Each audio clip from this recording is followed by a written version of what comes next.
Mesdames, Messieurs, bonsoir. À l'émission Le Touche-à-Tout ce soir, j'ai le plaisir de recevoir quelqu'un que vous connaissez parce que ce n'est pas la première fois que je la reçois, Stéphanie Gamache, qui va venir nous parler de végétarisme. Oui, on va démêler tout ça. Oui, bon, OK. Alors, est-ce que tu t'occupes encore des lundis sans viande? Oui, les lundis sans viande, c'est une initiative qui a débuté il y a maintenant 5 ans. Ça fait quand même longtemps. C'est sûr que je porte toujours ce chapeau-là, même si les lundis sans viande sont moins actifs, mais ça fait partie de ma mission de vie, on va dire ça comme ça. Oui, puis tu es impliqué aussi l'été, là, comment ça s'appelle? Les Incroyables. Oui, oui. Ouais. Tout ce qui touche l'environnement, là, on dirait que souvent je suis là.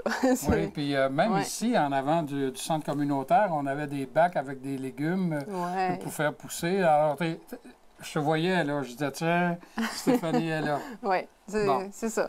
Justement, tu parles de l'environnement. Mm-hmm. C'est un... Bien, je pense que c'est une préoccupation qui devrait être commune à tout le monde. Oui. Souvent, oui. Et je me souviens, puis j'aimerais ça qu'on fasse un petit retour. Je me souviens qu'à un moment donné, tu m'avais parlé que la viande, c'était... Ben, en tout cas, il faut nourrir les bêtes, tout ça. Là. Mm-hmm. Et c'était j'appellerais, comment je pourrais dire ça? C'était un pollueur. Oui, absolument. Moi, personnellement, c'est ce qui m'a comme amené sur ce chemin-là. C'est quand j'ai réalisé l'impact, finalement, que le fait de consommer peut-être beaucoup, de consommer de la viande pouvait avoir sur l'environnement. On s'imagine pas ça, a priori, là. Puis, ce qui est l'indice qui m'avait marqué, c'est que si on compare l'agriculture, donc d'élevage, comparativement à tous les transports réunis. Donc, si on réunit les voitures, transport par avion, bateau, train, peu importe, ça l'équivaut ça à 13 des gaz à effet de serre qui sont émis. Si on compare avec l'agriculture, l'élevage, c'est 18 %. Ah oui? Donc, souvent, on a tendance à dire, bien, c'est les voitures qui polluent beaucoup, mais l'élevage pollue plus que tous les transports réunis. Pourquoi? Oui, voilà. C'est ça. Oui, OK, on dit l'élevage pollue. De quelle façon ils polluent, eux autres? En fait, c'est que les ruminants, qui sont le bétail, par leur mode de vie, leur digestion, produisent du méthane. Oui. Le méthane, c'est un gaz qui est 72 fois plus puissant que le CO2 qui est émis, le gaz carboné qui est émis par nos voitures. C'est un gaz qui est plus puissant puis qui reste plus longtemps aussi dans la couche d'ozone. Donc, c'est pour ça que c'est en majeure partie, que c'est un gros polluant pour les réchauffements climatiques. Il y a aussi les engrais qui sont utilisés. Donc, ces engrais-là dégagent aussi des composantes. Là, je ne me souviens plus exactement du nom, là, mais qui sont nocives aussi pour l'environnement, donc qui vont dans l'atmosphère puis qui produisent le réchauffement climatique aussi. Et de mémoire, est-ce que ça se peut aussi que ce soit de très, très grands consommateurs d'eau? D'énergie en général, je dirais. D'énergie en général. Autant l'eau, oui, effectivement, mais l'eau, c'est pas juste pour abreuver, si on veut, les animaux, mais c'est aussi dans la culture de ce que les animaux vont manger. Donc, pour nourrir ces animaux-là, il faut les nourrir. Ils ne mangent pas juste du foin en liberté, il faut leur donner du grain, du maïs, du foin, etc. Donc, il y a une grosse partie aussi de la déforestation qui est causée à cause qu'on a besoin de terre pour faire de l'agriculture, pour nourrir ces animaux-là. Et qui dit déforestation, dit qu'on enlève des filtres. Oui. Hein? Parce que je savais pas ça, c'est des poumons, justement, parce que les feuilles absorbent. Ben oui, mais là, absolument. s'il n'y a plus d'arbres, il n'y a plus rien qui absorbe. Là. Bien, les forêts ont un rôle essentiel dans l'écosystème ou l'équilibre, si on veut. Donc, autant que les océans absorbent du gaz carbonique, les forêts aussi transforment ces polluants. Et les racines tiennent le sol en place. Absolument. Puis, c'est aussi, on s'entend, comme dans les grandes forêts primaires, comme en Amazonie, où il y a beaucoup de déforestation, justement, bien, on détruit des milieux d'habitat, des animaux aussi. Donc, quand on parle de la chute, l'extinction de certaines espèces, bien, ça passe par ça aussi. Ouais. Fait que les répercussions sont énormes, là. Pour moi, ça avait vraiment été un choc, tu sais. Puis surtout que sais, on mange 3 fois par jour, grosso modo, 7 jours par semaine. Tu sais, c'est une énorme pression qu'on met, mais c'est aussi un énorme pouvoir qu'on a de choisir des aliments ou des produits qui vont avoir... C'est presque impossible d'avoir zéro impact, là, tu sais, mais de diminuer du moins notre impact sur l'environnement. Là, je ne sais pas si je dois te présenter comme une végétarienne, végétalienne, ou il y a plusieurs termes. Oui. OK, on va les prendre un par un pour me déniaiser un peu. Alors, bon, pour moi, quelqu'un qui est végétarien, c'est quelqu'un qui ne mange pas de viande. Mais ça, c'est une réponse facile, là, mais est-ce que les nuances, c'est quoi? C'est une bonne réponse. On a tendance à tout vouloir catégoriser, mais il pourrait en avoir à peu près 10 catégories dans ce thème-là. Végétarien, principalement, c'est quelqu'un qui ne va pas manger de viande ni de poulet. Puis, normalement, pas de poisson non plus. Donc, pas de produits animaux. Donc, pas de poisson, pas de poulet, puis pas de viande. Par contre, les végétariens vont manger des œufs, qui n'est pas un animal en soi, qui est un sous-produit animal. Et les végétariens vont aussi manger des produits laitiers, parce que c'est un sous-produit animal, si on veut. Donc, c'est pas de manger. Ça, c'est végétarien. Oui. OK. Ensuite, il existe aussi végétalien. Végétalien. Exact. Okay. Donc, on change le R pour un L. Végétalien, c'est quelqu'un qui va s'abstenir de manger aussi les sous-produits animaux. Donc, pas d'œufs. Ah bon, en plus d'être végétarien, en plus, il ne prend pas d'œufs, il ne prend pas de produits laitiers. Non. Puis les raisons pour ça, c'est surtout pour des raisons, on va dire, éthiques. Donc, c'est pour ne pas soutenir un mode d'alimentation qui, on va dire, exploite ou utilise les animaux d'une quelque façon, que ce soit par leur chair ou par leurs produits. OK. Là, donc, c'est un peu plus...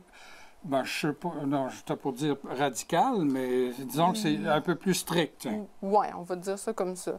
Puis après ça, il y a plus radical, on va dire ça comme ça, même si pour moi, c'est pas radical. Mais c'est ce qu'on appelle vegan. Donc, vegan, c'est que... V-E-G-A-N? Maintenant, c'est V-E accent aigu, G-A-N-E. OK, vegan. C'est ça. Puis c'est un mot qui a été francisé là, parce qu'il n'existait pas à la base. Mais vegan, c'est vraiment qu'on a un mode de vie qui n'utilise aucun produit animal. Donc, autant dans les vêtements que dans l'alimentation. Ah oui, OK. Alors, un beau manteau de cuir... Non, c'est ça. Fait que, puis ça va loin, ça peut aller même jusqu'à la laine. Moi, je suis pas là, mais il y a des gens qui sont...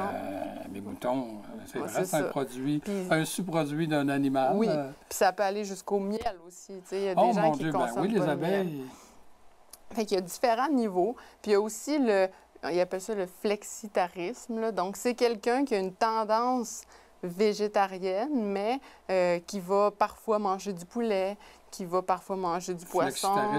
Pour être flexible. Exact, c'est ça. Okay, bon. Fait que, dépendamment des gens, dépendamment des valeurs et des choix personnels, bien, les gens vont se placer dans une ou l'autre de ces catégories-là. Ouais. Je trouve ça plate de mettre des catégories, mais on est comme ça, l'humain, on a besoin de catégoriser. Les téléspectateurs ont sûrement remarqué là, qu'on est debout, puis qu'on a des choses alentour de nous, là, puis que tu as même ton tablier, toi. Oui.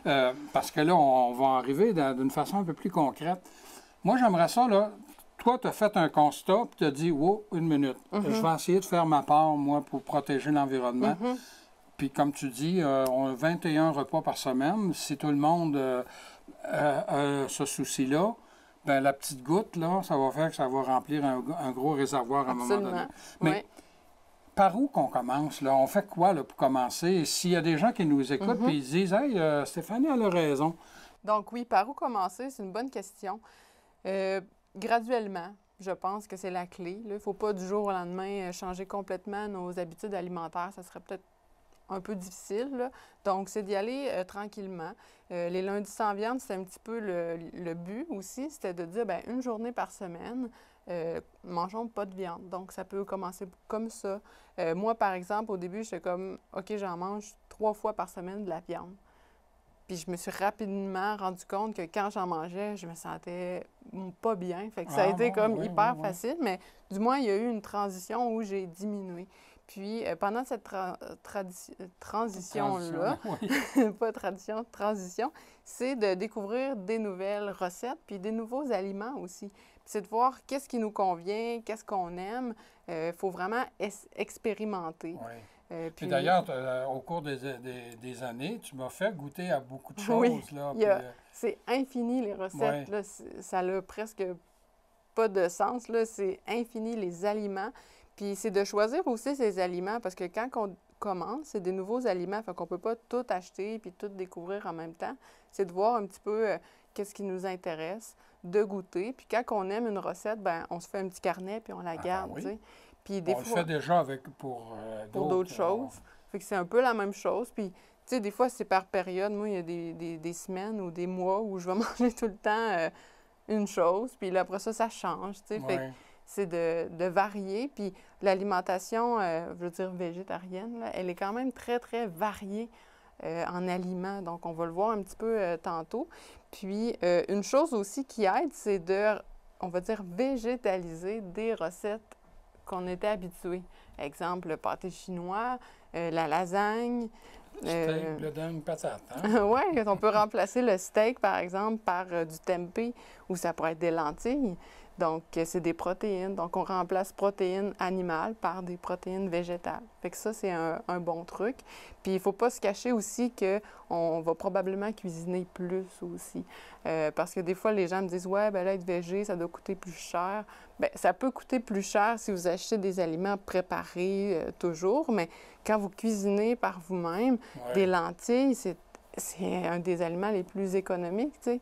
Fait que c'est ça, c'est d'apprendre à cuisiner, puis on découvre plein de nouveaux aliments aussi, là, en suivant les aliments de saison. Puis. Dans la région, est-ce que tu as de la difficulté à te trouver les produits que tu as besoin? Non, j'avoue que ça l'arrive peut-être une fois ou 3 ou 4 mois, quand je vais à Québec, j'arrête dans une boutique où il y a plus de choses. Puis mais tu payes la traite. mettons, mais en général, vraiment pour mon quotidien, là, ici à Thetford, on est très chanceux dans les épiceries. Il y a beaucoup de produits.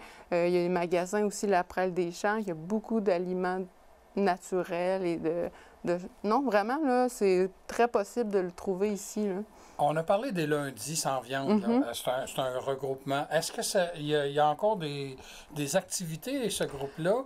Si quelqu'un nous écoute et dit, ben moi, j'aimerais ça avoir peut-être échanger avec ces gens-là, est-ce que c'est possible? C'est toujours possible. On fonctionne par la page Facebook, donc lundi sans viande Thetford. Ah bon? Et puis, à l'occasion, oui, on fait des activités. On est beaucoup en lien avec le comité vert au Cégep. À l'automne, on a fait justement un VG atelier où on a cuisiné ensemble différentes recettes et où on a partagé les repas après. OK. Et puis, on partage toujours de l'information sur notre page aussi. Puis, si les gens auraient besoin d'informations ou de soutien, bien, ils peuvent nous écrire sur cette page-là. Puis, oui, OK. ça va, alors, ça s'appelle Lundi sans viande Thetford, oui, sur Facebook. Sur Facebook, aussi simple que ça. Ouais. Là, j'ai quelques plats ici. J'aimerais ça que tu me les présentes. Bien, j'ai amené des substituts de protéines parce que quand on devient végétarien, c'est souvent une inquiétude que les gens ont. Ah ben oui, si tu ne manges pas de viande, tu vas devenir, tu vas manquer de protéines, ou tu vas avoir différentes carences, etc. Donc, comme je disais tantôt, ce qui est important, c'est d'avoir une alimentation variée. Donc, pour répondre un peu à la question des protéines, j'ai apporté différents aliments. Puis souvent aussi, on mange probablement trop de protéines. En fait, ce qu'on devrait manger comme un repas normal, là, il devrait avoir la grosseur de notre poing en légumes 3 fois. Donc, 3 portions de légumes par repas. Et puis, la portion de notre paume de main en épaisseur puis en largeur. Fait qu'évidemment, la vôtre et la mienne n'est pas de la même grandeur, tu sais. Donc, la paume de main en protéines. Donc, c'est l'indicatif le plus simple. C'est pas très dur à respecter. Là, par exemple, on s'entend 2 œufs, c'est à peu près ma paume de main. J'ai amené aussi peut-être le plat vert ici. Oui. On peut le montrer aux auditeurs. Bon, Donc, ça ressemble à du tofu. C'est effectivement du tofu. Le tofu, il y a beaucoup de gens qui disent ben ça goûte à rien, c'est pas bon, j'aime pas la texture. C'est vrai, ça. Puis là, il y a différentes façons de l'apprêter. Est-ce que je peux y goûter? Ben oui, Ah Ben bon? oui. Celui-là, très simple, moi, c'est la recette que je fais quand je suis pressée. Je le fais revenir dans l'huile de coco. Moi, c'est l'huile que j'utilise. Ça peut être l'huile d'olive. Et puis, j'ajoute du tamari, qui est de la sauce soya, si on veut. Et j'ajoute des épices. Donc là, j'ai mis du basilic. Donc, ça lui donne un petit goût. Oui. Puis, il devient plus croquant, ben, pas croquant, mais un petit peu plus croustillant sur les côtés. Fait que Oui, ça, vrai. c'est intéressant. Puis c'est quelque chose qu'on peut ajouter rapidement dans n'importe quel repas. Une fois que j'en mets dans ma soupe, par exemple. Ça aussi, ça ressemble à du tofu, mais peut-être un autre assaisonnement, Oui, c'est ça? exact. Ça, c'est un autre assaisonnement. Celui-là est un peu plus épicé. Ah ben là, J'ai on va mis, le sacrifier. j'espère que vous aimez épicé. C'est pas si pire, là, mais j'ai mis sirop d'érable, tamari, vinaigre de cidre de pomme et la sauce sriracha, qui est une sauce asiatique là, épicée. Donc, il est beaucoup. Puis j'ai mis des épices aussi Lui, je basilic. l'aime Là. beaucoup mieux que l'autre. Ouais, il est plus goûteux un Ah petit peu. oui, Hein. il est goûteux. Puis Sucré un peu. Oui, c'est ça, là. Fait que ça aussi, c'est bien. Oui. Après, le petit plat mauve, ça, c'est un aliment que moi, j'aime beaucoup puis que les gens, des fois, connaissent moins, c'est du tempeh. En fait, c'est des fèves de soya qui ont été fermentées. Le produit de base ne ressemble pas à ça, là, mais c'est différent. Je vous le montrerai peut-être dans une autre émission. Donc, le tempeh... pour moi, c'est un aliment beaucoup plus complet que le tofu. Donc, je priorise celui-là. On le trouve dans les épiceries, dans les rayons congelés ici à Tête Ferme. Donc, celui-là, Ah, ben je peux, oui, bon. moi, je l'ai fait cuire, donc je l'ai fait bouillir avec du tamari, un petit peu de poudre d'oignon, et puis je l'ai pilé. Ça me donne, pour moi, ce qui est l'équivalent d'un steak haché, grosso modo. Tu sais, fait qu'on peut l'intégrer dans du pâté chinois, dans du macaroni. Ou encore un genre de croton, une crotonnade. Oui, aussi, totalement.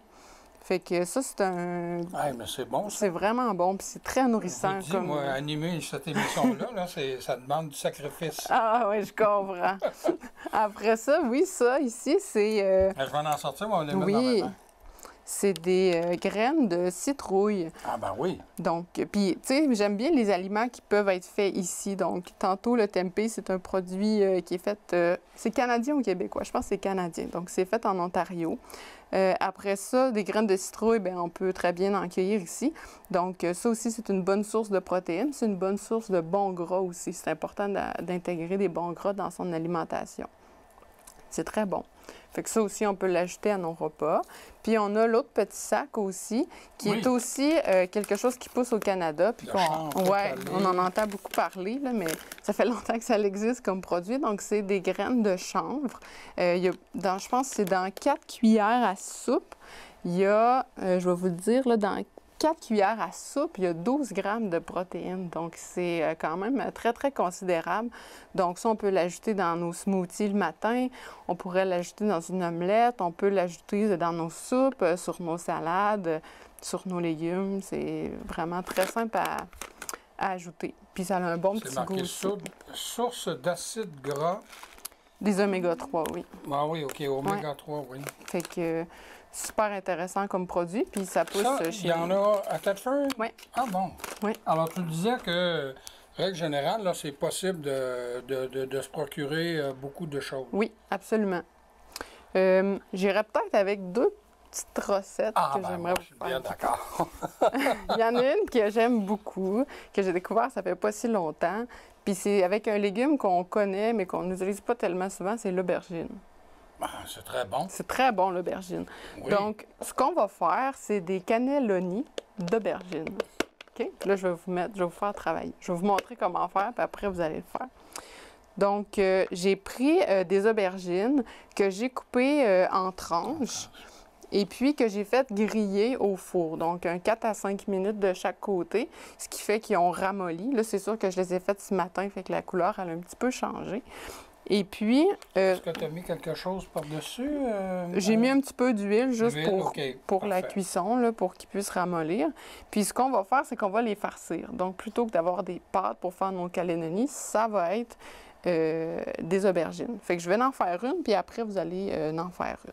Ah bon? Donc, le mélange que j'ai fait, je vais montrer le résultat ici. Il y a plein de choses dans ça. Ça, c'est pour les végétariens et non pour les végétaliens, OK. étant donné qu'il y a du fromage ricotta dedans. Ah bon? Il y a aussi du tempeh. Donc, le tempeh que je vous ai montré Ça, tantôt, ici, là, j'en moi, ai je disais, ça peut avoir une consistance de de croton. croton. Là. Fait que, C'est très bon, hein? Oui. J'aimais ça, moi. dans la recette de base de ce cannelloni-là, c'était de la dinde. Mais là, moi, j'étais comme, ça marche pas. Fait que je l'ai remplacé par du tempeh. Puis c'est super bon. Donc, il y a aussi des épinards, des champignons, des oignons, des piments rouges. Puis, je pense que j'oublie pas rien. OK, alors les épinards, on les voit bien. Là. Fait que ce qu'on fait, Les feuilles d'épinards. je vais mettre des gants parce qu'après ça, je vais avoir à toucher à d'autres choses. Puis, je veux pas avoir les mains sales. Là. Elle fait un exercice chirurgical. Ouais, excusez les gants bleus. Là. La docteure. C'est ce que j'avais à la maison. J'espère que tu vas être aussi payé que les docteurs. Non, excusez.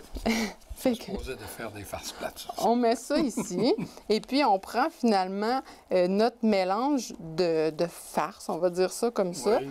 qu'on dépose au bout de l'aubergine. Puis Qu'on ça se roule super bien. Moi, je trouve ça quasiment agréable. Fait que ça nous fait un petit cannelloni comme ça. Fait que si vous voulez faire le vôtre, Ah ben laisse-le là, Oui. Stéphanie, pour que Luc Oui. puisse le prendre en gros plan. Là.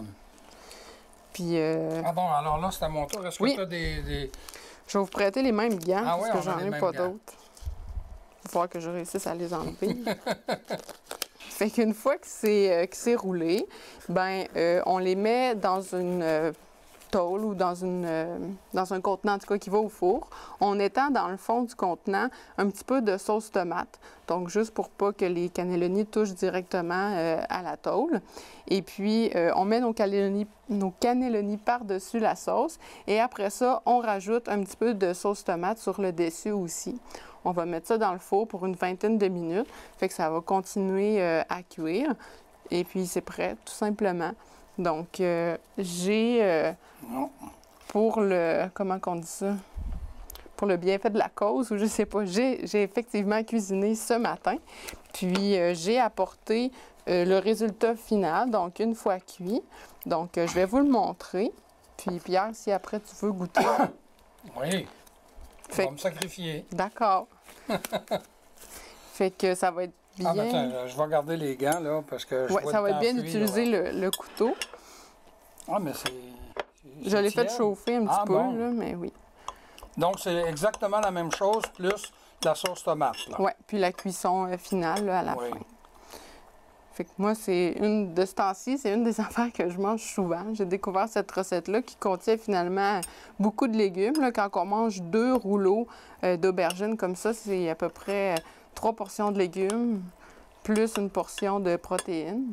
Donc, c'est super complet comme repas. Puis c'est une belle façon de découvrir les aubergines, qui est un Ah, c'est légume bon, des qui, aubergines, ça, qui pousse ici. Il n'y a là. pas à sortir de là, là. Ouais. Qu'on soit, peu importe le type de mangeur qu'on est, des aubergines, on devrait en C'est manger super tout bon. le temps, de toute façon. C'est vraiment bon. En tout cas, en saison.